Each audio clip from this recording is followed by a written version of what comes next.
You remember when Tennessee's athletic department used to be the laughing stock of the SEC and beyond? Oh, they're giving away money in McDonald's bags. Oh, no, it's Chick-fil-A bags. So how did they give money away on Sunday?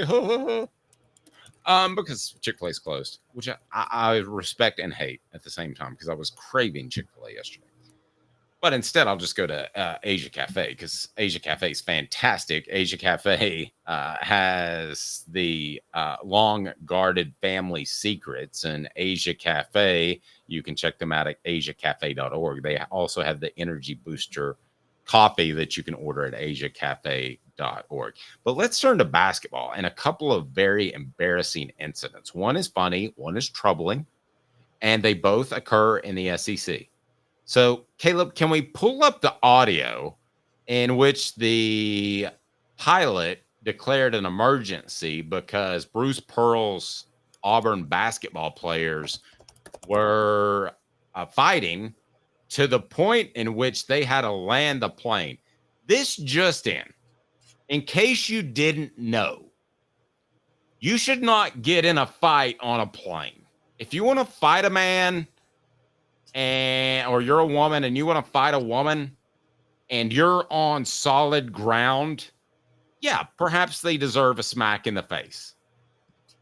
I was watching old Sean Connery clips, by the way. And he goes, sometimes got to get a little snap, see? Yeah, sometimes.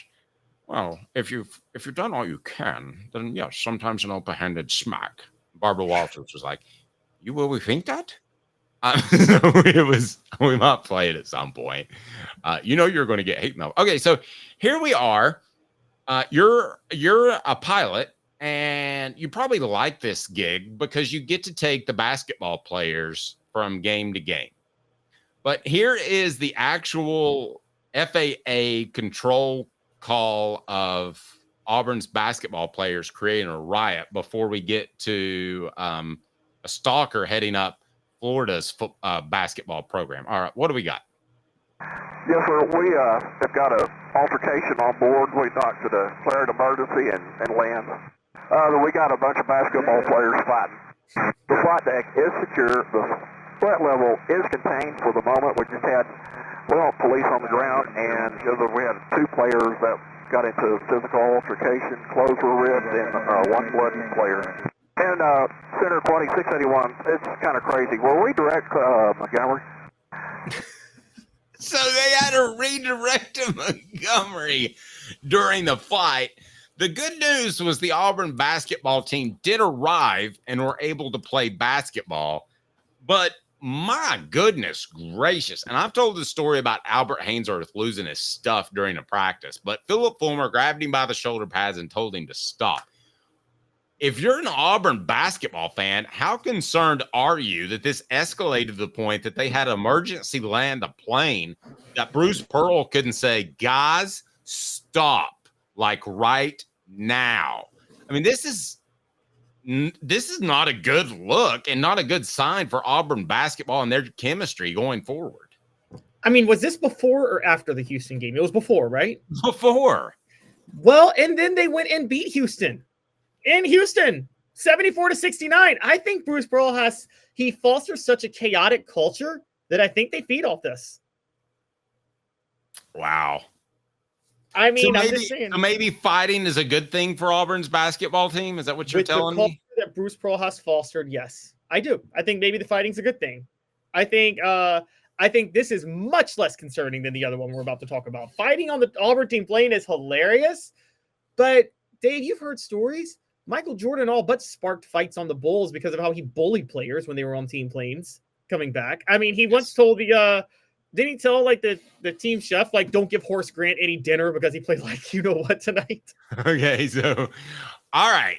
Now the Florida incident is much more serious. And let's look at this with a backdrop.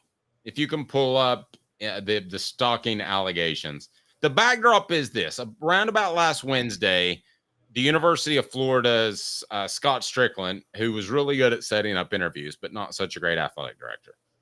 I keep bringing that up because that's a totally separate set of skills. So Scott Strickland sends out a letter that said, Billy's our guy. Billy's our guy. We love Billy Napier. He is our guy. We are with him till death do us part, essentially, which we know is not really true. He's going to get fired within the next few weeks, or they're going to save money for 1 year and then he's going to get fired so they can spend more on NIL. That's what a mess that Florida is. I would actually argue that Florida is the worst athletic department in the SEC right now. And I don't even think it's close. All right. So this is what they have going on now. Their basketball coach, let's say, likes stalking people, and particularly females. And he doesn't just like doing it some, he likes doing it a lot. What can you share and tell us about that, Caleb? So the details of this just get hilarious, but it's a Title IX, not hilarious, but it's just the modern day, what we're talking about. The formal Title IX complaint against Golden, obtained by The Alligator, which is a news outlet covering Florida, includes allegations of sexual exploitation, sexual harassment, and stalking. The complaint alleges that over a year, Todd Golden specifically aimed these behaviors towards Florida students. It include the claims regarding harassment could also include sexual exploitation, cited sending photos and videos of his genitalia while traveling for UF, unwanted sexual advances on Instagram, requesting sexual favors, and various occasions of stalking. There was allegedly more than one occasion in which Golden was taking photos of women walking or driving and sending those pictures to the subjects involved. On allegedly more than one occasion, he was engaging women on Instagram by liking photos, then waiting until they read the DM before unliking the photos to avoid suspicion. So multiple women have made this allegation now, and 2 students have corroborated the story. He's going to coach, by the way, tonight. They're going to keep him on coaching tonight. And this is what I think is a big deal. Guys, I'm not one of those people that you should be held out until the legal issue resolves itself. I don't believe that. I do believe you get your day. I think maybe there's a reasonable time frame. But I do think the schools sometimes have to exercise some discretion over what's likely true and what's not likely true. And you got multiple students corroborating this stuff on Todd Golden. So Dave, when you have students corroborating and you say it's probably more than 50% likely true, you got to suspend them until the thing fixes itself out, right? Yes. And I typically do agree with you, but this is beyond creepy and beyond weird. And that he's, if you want to share some more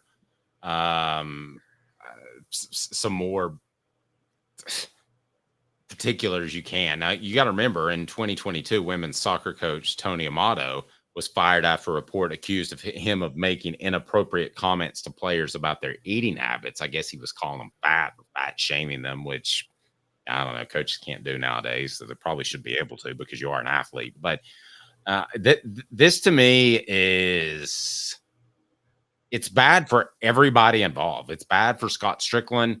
It's bad for Billy Napier, because Napier is tied to Strickland. This to me is just, it could be a sign of the whole athletic department needing to be completely redone. You know what this reminds me of? I don't know, all kinds of perverts, I guess.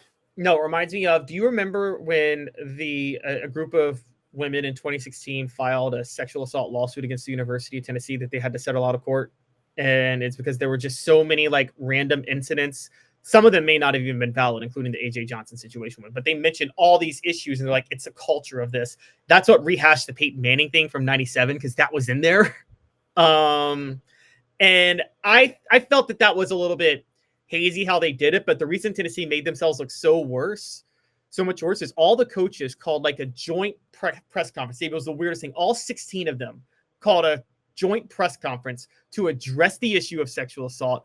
And of course, Butch Jones, the ultimate PR genius he is, comes in and says, this is hurting us on the recruiting trail.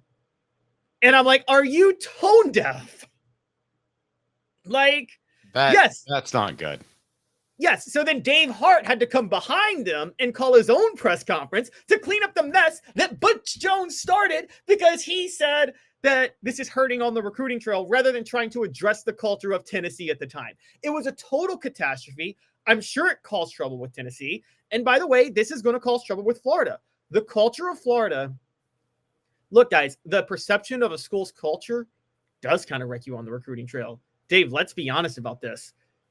Urban Meyer letting murderers and, sexual harassers and all those and domestic abusers just run loose with no consequences at the Florida football program, I still think that hurts them in recruiting to this day.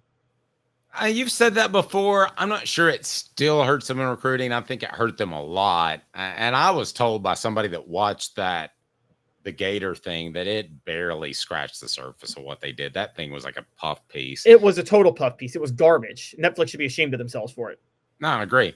Here's what he said too, Todd Golden, Florida's basketball coach. For the last month, I've actively participated in and respected the confidentiality of an ongoing school inquiry. My family and I appreciate the support we have received and remain confident the university will continue its efforts to finish its review promptly. Now, this came one day after the independent Florida Gator reported the university was investigating Golden for allegations of sexual harassment, sexual exploitation, stalking, and cyber stalking multiple women, including students. Why does this have to be reported for him to have a response? If you have a strong athletic director, you come out and you either suspend him or you address it publicly to get ahead of the news. That to me is one of the most troubling parts. Was Scott Strickland, Florida's athletic director, hoping this would just fly under the radar? No, I think that's exactly what it was. I think that's totally what it was. By the way, Scott Strickland, Todd Golden was never a popular hire to begin with. Okay. I don't know if you know, Dave, but when he was at San Francisco, he was hired out of San Francisco after making the first round of the NCAA tournament and going 24-10 his third year there. How does that qualify you for the Florida job? That's just and funny that we were talking about the culture. Scott Strickland was an assistant on Bruce Pearl's staff at Auburn, so he's a Pearl protege of all things. But yeah, is Scott Strickland trying to get himself fired? Well, what he's done now, if he is, he's not going to get his buyout. Oh, he's just giving them calls to fire him, hasn't he? Yeah, it's the same thing with Bruce Pearl. They had cause to fire Bruce Pearl because he broke NCAA rules, and I think that's going to be the case here. I think if that's his plan, which I wouldn't think it is, but if that is his plan, it's not going to work real well. He and Todd Golden can both go to Destin, where Ed Orgeron is probably creeping on girls himself. Yeah, and I'll agree with Smoky Mountain Red on this on a personal level. I still cannot understand what draws a person to want to live in Gainesville to begin with. Amen. Chattanooga Mortgage, congratulations. Your home search just got easier. Buying a home in Chattanooga has never been easier. Chatmortgage.com. So let's start a firing pool. Who are you taking, Golden or Napier? Who gets fired first? Man. I don't think. I think there's a really good. I don't think Golden makes it to the end of the year, calendar year, not the basketball year. But see, here's the thing: I'm not so sure Scott Strickland makes it to the end of the year. So I think because of that, there's a chance that Golden and Napier are fired the same day. I think they fire Scott Strickland and they hire another athletic director, and that athletic director comes in and says, "All right, both these coaches are fired." Like I think you could see. Has that ever happened? A joint firing of your men's basketball and football head coach? Like that would be epic, wouldn't it? Yeah, that man, it's absolutely stunning to me that they're in that much of an issue at the University of Florida, who I've referred to as Nouveau Riche before, which means new rich, and they were because they were terrible in the 80s and before that in football. But still, you've established yourself enough now in the 90s, 2010s, kind of, that this is way too embarrassing for you to be a part of. Oh, I agree. And there's too many good coaches out there, particularly in football. Look, Lane Kiffin and Deion Sanders are the hottest coaching commodities in football right now, Dave. And you don't think either of them would take the Florida job like yesterday if they were offered? Well, I will say this. It's funny you bring up Lane. Based off somebody I talked to over the weekend, I'm not so sure he would take the Florida job now because it's such a fiasco. Okay, what if you're Deion, though? Would you rather Colorado or would you rather – what's a better job, Colorado as is now or Florida even as a dumpster fire? Florida's a dumpster fire. Yeah, you'd still take the Florida job, right? Yeah, because I think Deion Sanders would insulate his team and not get affected by all the BS. And I think he would also say, I have complete control, which some of us like complete control. Maybe this person right here.